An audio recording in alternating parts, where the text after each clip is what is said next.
राज्यातल्या विधान परिषदेच्या 11 जागांसाठी आज मतदान पार पडणार आहे। मतदानाची औपचारिकता पार पडण्यापूर्वीच महायुतीने मोठा राजकीय मास्टर स्ट्रोक रकावलाय।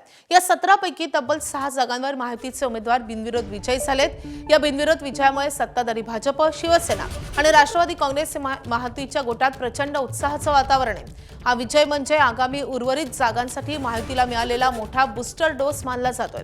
विधान परिषदेच्या 6 बिनविरोध जागा वगळता आज सोलापूर, जळगाव, सांगली, सातारा, नांदेड, नागपूर, भंडारा, गोंदिया, नाशिक, अमरावती, धाराशिव, लातूर, बीड, परभणी, हिंगोली आणि छत्रपती संभाजीनगर, जालना या ठिकाणी मतदान पार पडेल। सकाळी 8 वाजता मतदानाला सुरुवात होईल।